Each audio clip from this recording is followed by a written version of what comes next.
عطر الفن. حيكون معي اليوم المتر جانو حداد عم بخبرنا شوي عن التبادل التجاري الاندونيسي اللي عم بيصير بالهيلتون متروبوليتان. اهلا وسهلا فيك متر. اهلا فيك، يسعد مساك. يعطيك العافيه. الله يعافيك. فيكم من ميل لميل. يعني في عنا شغله معينه عم نحضر مشان هاللقاء يلي عاملينه اليوم مع سفير اندونيسيا ومع مدراء مراكز الاستثمار بدبي وابو ظبي اللي منتدبين من الوزارات باندونيسيا حتى يشرحوا لنا هن كيف فينا نعمل هالتبادل التجاري. نحن ما بعرف اذا بتعرف شوي نحن مين، يعني نحن هاللوبي العالمي الاقتصادي يلي انطلق من هونغ كونغ سنة 2012 ومن بعض البلدان العربية. سنة 2015 انطلق من لبنان، وبلشنا نشتغل على تشجيع العلاقات الاستثمارية بين لبنان وآسيا، يعني البلدان الآسيوية بشكل مركز وبجميع أنحاء العالم، لأنه لو الاقتصاد العالمي هو داعم للتجارة والصناعة بكل الدول العربية والأجنبية. صحيح. نحن في عنا أعضاء بحدود تقريبا 1800 منتسب، هن منتسبين لها اللوبي هيدا من جميع البلدان العربية، وفي عنا تقريبا لحد هلأ بحدود 1300 منتسب شاركوا معنا بعدة مؤتمرات، بعدة معارض أقام اللوبي بجميع أنحاء العالم. يعني نحن في عنا خلال هالسنة هيدي والسنة المنصرمة كان في عنا معارض بالقاهرة، معارض بدبي، معارض بتركيا، مؤخرا كنا بالصين، وهلم جرا. وحاليا عم نوسع هيدا المجال يعني للمضبوط. في عنا اليوم اللقاء مع السفارة الإندونيسية، كان في عنا لقاء كذلك الأمر مع السفارة الهندية مع السفيرة الهندية، وطرحوا فعلا كل هالإمكانيات يلي موجودة عندهم. وعم نحاول نحن نشجع رجال الأعمال وسيدات الأعمال حتى فعلا يفتحوا سوق بهالبلدان هاي. يعني مثلا تنقول بنغلاديش، كان في عنا كذلك الأمر لقاء مع السفير البنغلاديشي، كان اللقاء مميز جدا. بنغلاديش الناس اخذ فكرة عنا انه بيصدروا عمال وخدمات والى اخره، هذا مش صحيح. اليوم السوق البنغلاديشي هو واحد من اهم اسواق صناعة الملبوسات في العالم. يعني كل دور الازياء العالمية كلها عم تشتغل ببنغلاديش. اوكي، عندهم انتاج كتير مختلف بمجالات مختلفة. كذلك الامر اليوم يلي عم نشوفه هلا ممكن يساعد الاقتصاد اللبناني. اكيد ممكن يساعد. نحن عم بينزل اليوم نحن في عنا بالنسبه للاقتصاد اللبناني شبه انهيار، وفعلا يعني ما حدا عم بيعمل شيء. يعني 2006 لهلا ما حدا اشتغل مثل ما اللوبي الاقتصادي العالمي عم بيشتغل. لا ابدا.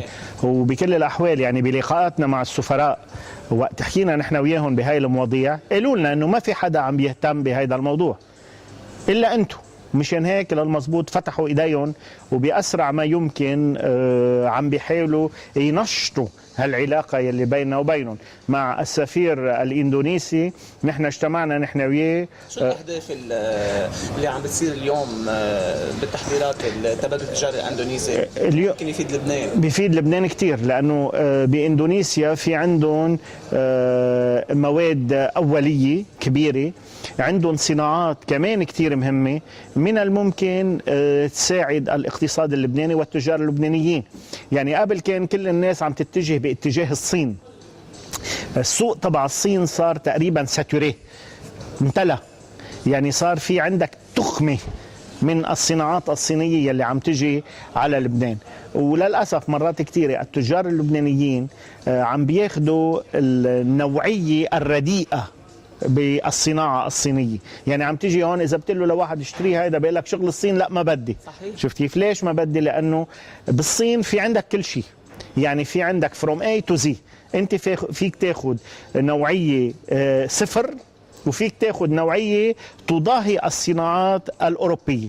يعني في كتير شركات بأوروبا بأمريكا هي عم بتصنع بالصين وعم بتجيب برودكت من الصين وعم تشتغل مع الصين، وبذات الوقت في عندهم برودكت خفيفة جدا يلي هي تقليد والى اخره، بيعملوها خفيفة، هي اللي عم يشتغلوا عليها اكثرية التجار، وبالتالي عم نوصل لشيء هون انه صار السوق بس تقول له صيني بيقول لك ما بدي. اوكي، هلا اضافة لذلك ليش نحن بدنا نضل محصورين بمكان واحد وببلد واحد؟ نحن مؤخرا كنا بالصين وكان معنا تقريبا شي 200 شخص، عملوا اتصالات، عملوا لقاءات الى اخره، في ناس جابت بضاعه، في ناس وصت على بضاعه، يعني كل شيء ماشي، ما عندنا مشكله بهذا الموضوع، بس اكيد افاق جديده مهمه كثير، لانه بدك تضلك تضخ دم بهالشريين تبع الاقتصاد حتى فعلا يقدر يعطينا نتيجه مميزه. هيدا يلي نحن عم نحاول نعمله، يعني نحن اخذين المضبوط شعار اذا بدك انه ما تتبع الخط والمسيرة يلي غيرك عملها.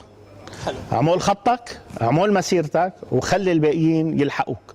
واللي عم نشوفه اليوم من الأصداء يلي عم نشوفها، عم نشوف انه في كتير ناس بلشت تتبع هيدا الخط، يعني في ناس عم تاخذ وفود الى الخارج، نحن بالعكس بننبسط، يعني في ناس قالوا لنا صار في عندكم كومبيتيتورز، قلت لهم ممتاز جدا.